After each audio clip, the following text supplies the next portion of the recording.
Hello my friends, मैं आपका अपना legal adviser advocate Lakhan Singh. आज हम आपके लिए लेकर आए हैं एक नई जानकारी भरी वीडियो, जिसमें हम बात करेंगे सीपीसी आदेश 7 नियम 11 कैसे प्रतिवादी वादी के केस को खारिज करवा सकता है। आदेश 7 नियम 11 सिविल प्रक्रिया संहिता। जब किसी व्यक्ति द्वारा कोर्ट में वाद पत्र प्रस्तुत किया जाता है तो उस व्यक्ति को वादी कहा जाता है और वादी द्वारा वाद पत्र में जिस व्यक्ति या व्यक्तियों को पक्षकार पार्टी बनाया जाता है उसे प्रतिवादी या विरोधी कहा जाता है। जब वादी और उसके अधिवक्ता द्वारा कोर्ट में वाद पत्र प्रस्तुत किया जाता है तब प्रतिवादी और उसके अधिवक्ता द्वारा सीपीसी आदेश 7 नियम 11 के अंतर्गत एक आवेदन पत्र तैयार किया जाता है और फिर कोर्ट के समक्ष पेश किया जाता है, जो कि वादी के वाद पत्र को खारिज नामंजूर करने के लिए होता है। इस आवेदन पत्र का उद्देश्य वादी के वाद को नामंजूर कराना या न्यायालय द्वारा खारिज करवा देना होता है। हालांकि तुरंत ही वादी का वाद पत्र खारिज नहीं होता, लेकिन प्रतिवादी द्वारा अगर तर्क सही है तो न्यायालय द्वारा वादी के वाद पत्र को कुछ पेशियों के अंदर ही खारिज किया जा सकता है। वे आधार जिन पर कोर्ट द्वारा वादी का वाद पत्र खारिज या नामंजूर किया जा सकता है। वाद पत्र का खारिज किया जाना। सीपीसी आदेश 7 नियम 11 वाद पत्र को नामंजूर या खारिज करवाने के लिए सिविल प्रक्रिया संहिता में उन कानूनों का भी बताया गया है जिनके आधार पर न्यायालय द्वारा वाद पत्र खारिज किया जा सकता है। वादी द्वारा कोर्ट के समक्ष वाद पत्र प्रस्तुत करते समय सिविल प्रक्रिया संहिता के नियमों को ध्यान में रखना एवं उनकी पालना करना अति आवश्यक है। अन्यथा कोर्ट द्वारा वादी के वाद पत्र को खारिज, अस्वीकार या नामंजूर किया जा सकता है।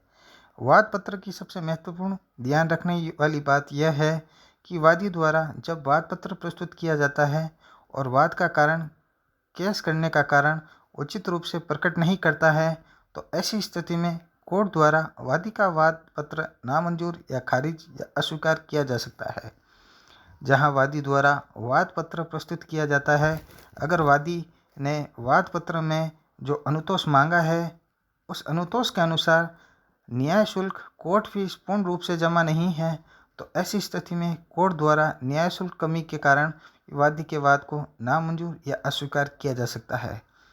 जहां वादी ने कोर्ट में वाद पत्र प्रस्तुत किया हो और अगर कोर्ट को वाद पत्र विधि द्वारा वर्जित लगता है, अर्थात उचित नहीं लगता या विधि के विरुद्ध लगता है, तो ऐसी स्थिति में भी वादी का वाद पत्र कोर्ट द्वारा खारिज या नामंजूर अस्वीकार किया जा सकता है।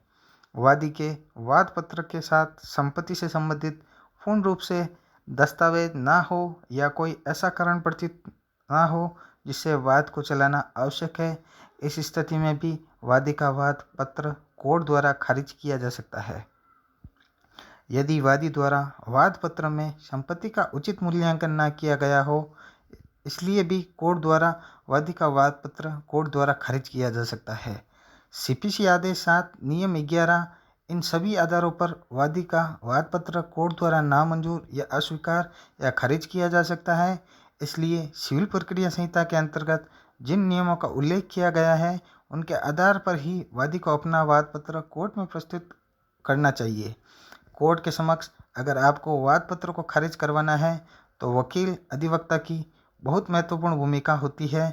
वादी के वाद पत्र को नामंजूर या खारिज करने का आवेदन पत्र, प्रार्थना पत्र सीपीसी आदेश 7 नियम 11 के तहत प्रतिवादी की तरफ से ही लगाया जाता है, जो कि एक अधिवक्ता के माध्यम से ही लगाया जा सकता है।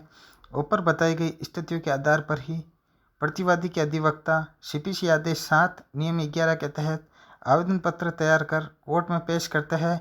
इसके पश्चात प्रतिवादी के आवेदन पत्र और वादी द्वारा आवेदन का जो जवाब होता है इस पर कोर्ट विचार करता है और फिर दोनों पक्ष के वकीलों के बीच तर्क आर्ग्यूमेंट होते हैं।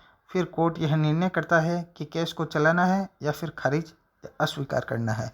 तो आई होप मेरे फ्रेंड्स, मेरे द्वारा दी गई ये जानकारी आपको पसंद आई होगी, तो मेरे वीडियो को ज़्यादा से ज़्यादा लाइक करें, सब्सक्राइब करें और वीडियो को शेयर करें ताकि मेरे द्वारा दी गई ये जानकारी दूसरे लोगों तक भी पहुंच पाए। जय हिंद दोस्तों।